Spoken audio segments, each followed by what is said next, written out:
Hello everyone.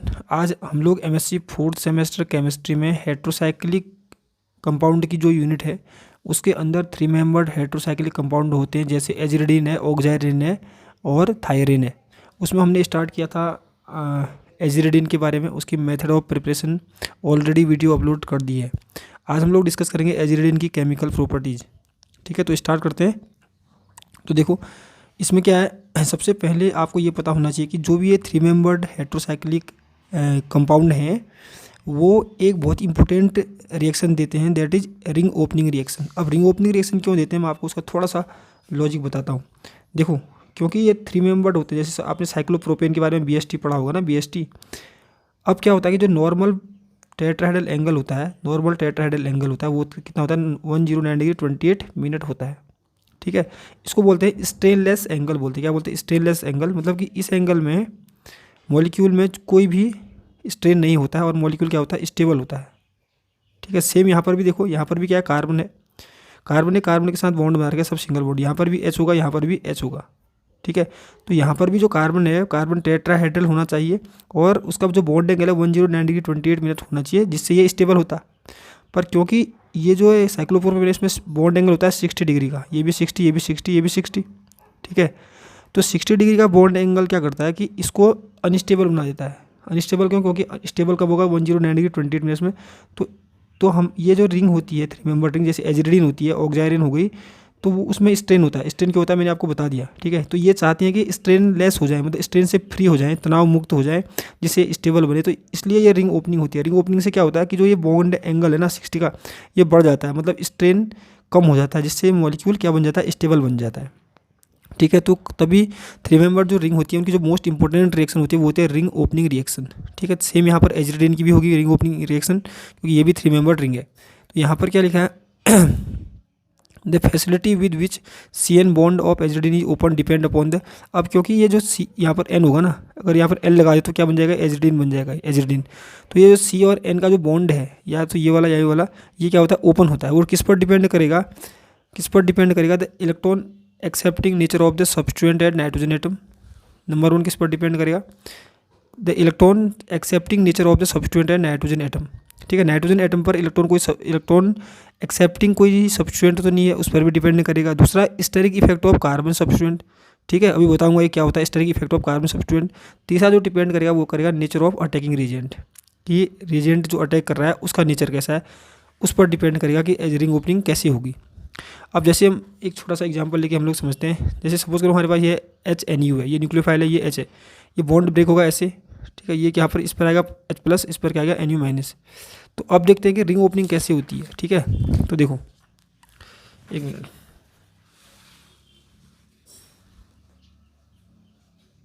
जैसे ये है, देखो ये एजिरिडीन है। ठीक है, H+ वहाँ से आया, एसिड से आर का। तो सबसे पहले क्या होगा, प्रोटोनेशन होगा, क्योंकि लोन पेयर ऑफ इलेक्ट्रॉन है तो प्रोटोनेशन होता है। प्रोटोनेशन होने से क्या होगा, होने से क्या होगा कि N पर लोन पॉजिटिव चार्ज आएगा, क्योंकि इसने लोन पेयर डोनेट की है, देखो। ठीक है, अब क्या होगा कि जो ये कार्बन और नाइट्रोजन है इसमें क्या होगा कि नाइट्रोजन की इलेक्ट्रोनेगेटिविटी बढ़ गई है। बढ़ इसलिए जाती है क्योंकि जो यहाँ पर तो ओनली क्या है, नाइट्रोजन है। ठीक है, यहाँ पर है N+, तो किसी भी एटम के कंपेयर में उसका जो कैटायन होता है उसकी इलेक्ट्रोनेगेटिविटी ज़्यादा होती है।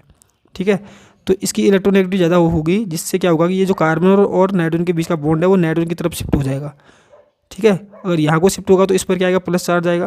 तो प्लस चार्ज पर दूसरे स्टेप में क्या होगा, न्यूक्लियोफाइल अटैक कर देगा, NU अटैक कर देगा, जैसे मैंने दूसरे स्टेप में दिखाया। पहला स्टेप क्या होगा, रिंग ओपनिंग हो जाएगा। ठीक है, दूसरे स्टेप मतलब फॉर्मेशन ऑफ कार्बोकेटायन भी बोल सकते हो। दूसरे स्टेप में क्या होगा, अटैक ऑफ न्यूक्लियोफाइल। ठीक है, न्यूक्लियोफाइल अटैक कर देगा इस प्लस पॉजिटिव पर।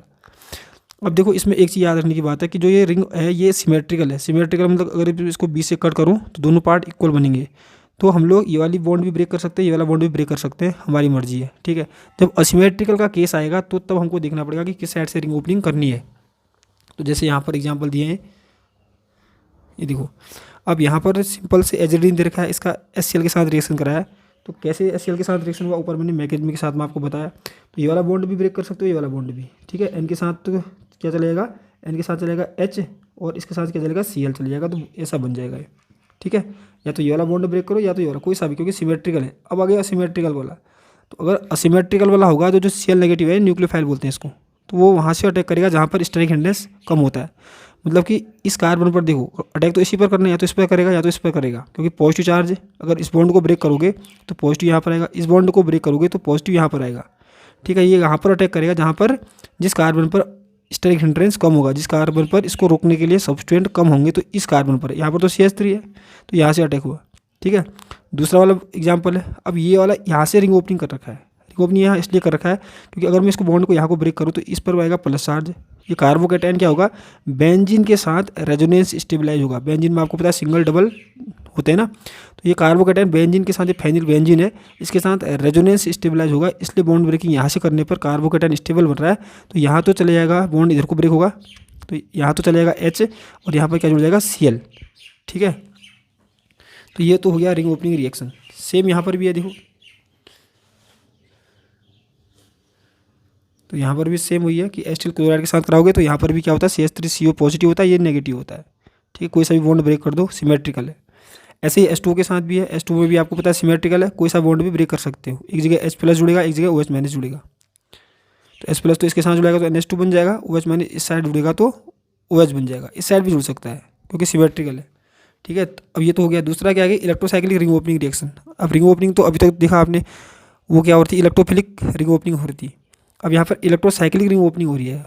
होना रिंग ओपनिंग ही है क्योंकि वो स्ट्रेन वाली रिंग है इसलिए।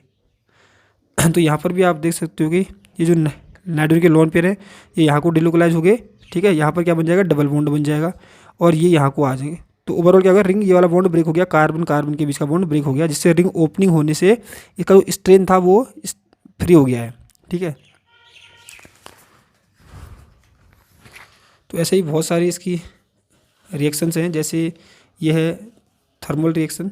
थर्मल रिएक्शन में हमने क्या करना है, इसको सिर्फ हीट करना है। हीट करने से क्या होगा कि इसका रीअरेंजमेंट हो जाता है, रीअरेंजमेंट होने से ये बन जाता है। ठीक है, कोई इसकी ये देखो दिख नहीं रहा होगा, तो इसकी मैकेनिज्म की ज़रूरत नहीं है, तो आपको थोड़ा याद भी करना पड़ेगा ये।